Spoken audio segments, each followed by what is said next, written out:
Hello, it's me again. Pardon me. Yeah, time management is a problem, obviously. Yeah, especially one a few weeks ago. But no, here we are, another video. Okay, so today we'll be talking about humanity. I've been thinking a lot about this, and it's come across a bunch of times because we are technically humanity. So, what do I think of humanity? Let's start with the Google definition of humanity. The Google definition of humanity is, give me a moment. Ah, the Google definition of humanity. The Google definition of humanity means human beings collectively. It's basic definition, but that's the whole thing. That's humanity. So what I want to talk about is humane, the differences between inhumane and humane. It's actually something I've thought about recently, is that humanity is technically an illusion, but depending on this definition, it is a collectiveness. But yeah, the second definition they have is the quality of being humane or benevolent. That's the one I'm after. The quality of being humane. What is to be humane? That is a big question. But what I define being humane as is to be, what to say, is to look at something, well, it is obviously subjective, but it's to look at something subjectively and ask yourself, what would you have done? Let me give you a scenario. You have your mother on the right, a completely random stranger on the left, and you're given a choice. Kill one or the other. No matter what you choose, it's inhumane, isn't it? But it's not, right? If you really think about it, humanity is a very compromising statement because in this scenario, you save your mom. That is okay, but you let someone else die.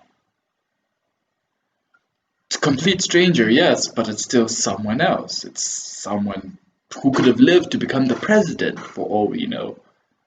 While on the other hand, your mother is your mother. You just can't let them die. So, in this case, either choice you make is humane but also inhumane. Because if you save the random stranger, you be perceived as understanding with your mother. Yeah, random jump cuts for life. But still, I mean, if you look like, yeah, you perceive like some understanding with your mother. Wow, if you look on the other end of the spectrum, like you let your mother die in this case and save the stranger, you will still be seen as humane because no matter what choice you make, you don't perceive yourself as that humane or inhumane. It's what the rest of humanity sees you as. Because you could say, in this case, you let the stranger die. It's sensible. You love your mother. You must let her live. You let your mother die. It would seem as though you have some understanding with her that would allow you to make that choice because your mother knows you, so to speak, right? So, right, you either way, you would still be perceived as humane in the face of in the face of inhumane actions. In this case, murder. It's the same thing as if I were to paraphrase it, it's like being asked, would you kill your mother or torture someone? Obvious answer, torture someone. Even if the way you torture them is inhumane, the choice you made is humane. Is it?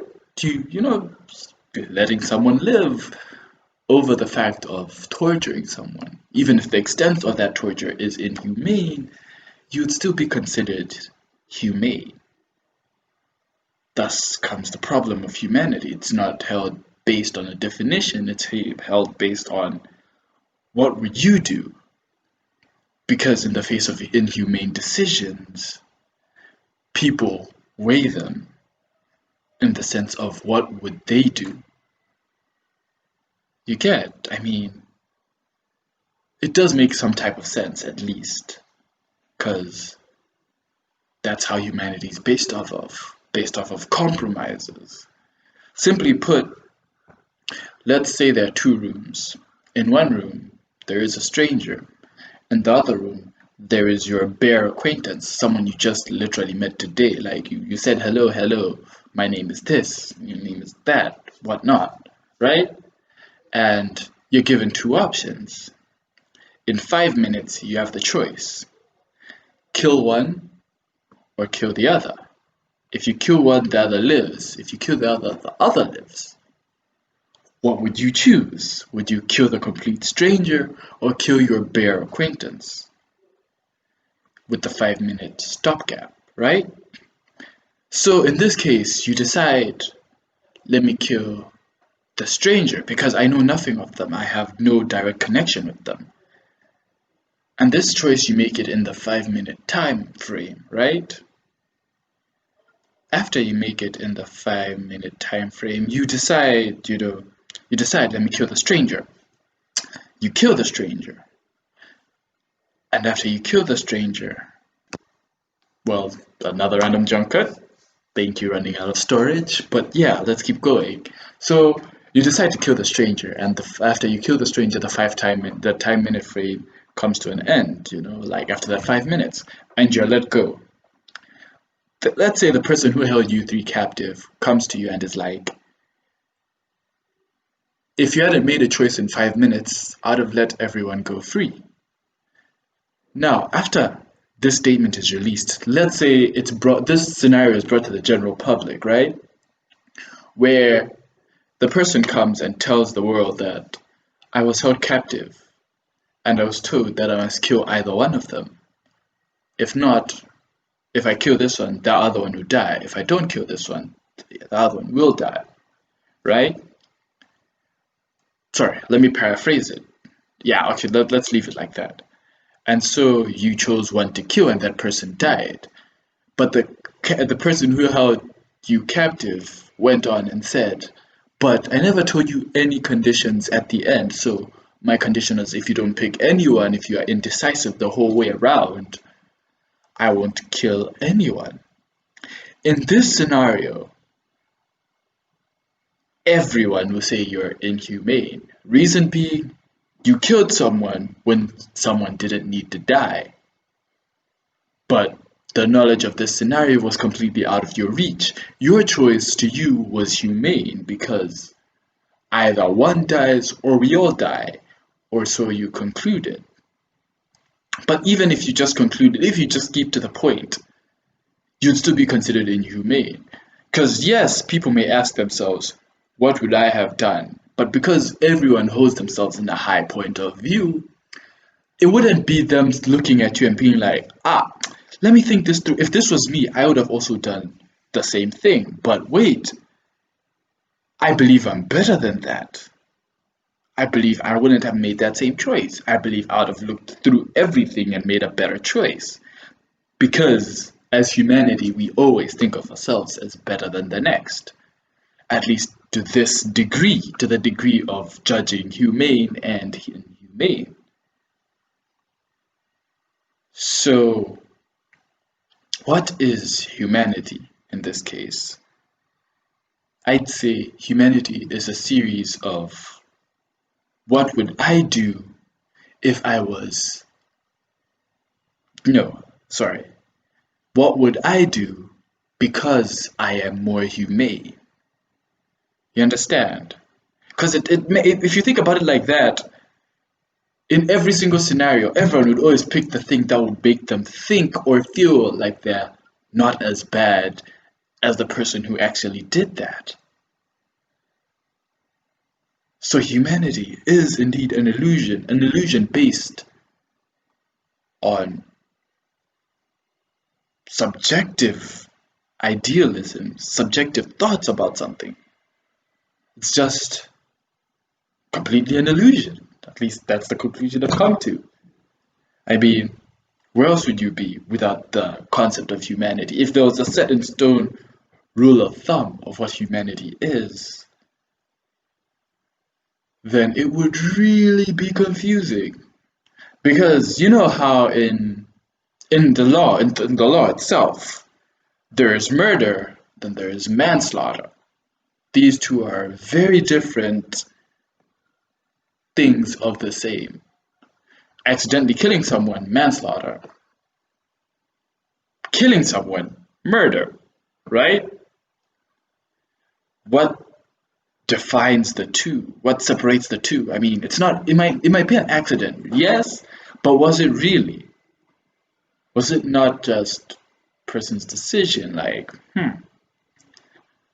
I gotta die, but I gotta make it look like an accident. Those are the big questions that they ask in the court of law. But in that sense, it does have some depth to it, to the idea of humanity, because even every single crime that is done and brought to the court, there is always a slight shift, so to speak, of perspective. That's the same thing we should think about in the sense of humanity. And I'd say this because humanity is ever changing, right? The rules we set in the past would be changed today because of the way we live, because of the scenario. So, if you're to ask someone who was in that situation and killed the stranger, I would tell you that this person was completely humane. Reason, scenario. Put it in a different state, put it in someone else's eyes. Someone else would be straight up, this guy was inhumane. He should have killed himself before killing the next person. But then again, you bring in the question of what is the value of life?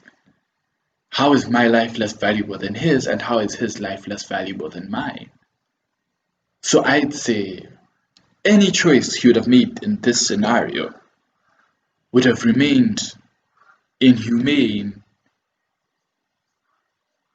until you thought it through. I mean, yeah, being the choice to someone's death is an inhumane situation, but you still had to make a choice. You had no idea what would have come next. It is inhumane. Yes, let's put it like this. It is inhumane in the most humane way possible. It teeters on the line of humanity, so to speak. So yeah, that is my take on humanity. Interesting, isn't it? How the world thinks, how we categorize things. And that brings me to my next topic that I'm going to talk about tomorrow. Not tomorrow, no, not tomorrow, in the next video. Tomorrow is wishful thinking, I mean, yeah. But yeah, next time I'm going to talk about ideals, ideas, and beliefs, because those rule what humanity becomes. So yeah, that's it for today. It's yours truly, pardon me, and signing off. Also, I don't want to say this. I really don't want to say this, but comment, because I want to see what other views people have. It'd be interesting to see what you think. Yeah, so I'll be seeing you in the next video. Don't know when that is, but it's coming soon. Goodbye, and see you next time.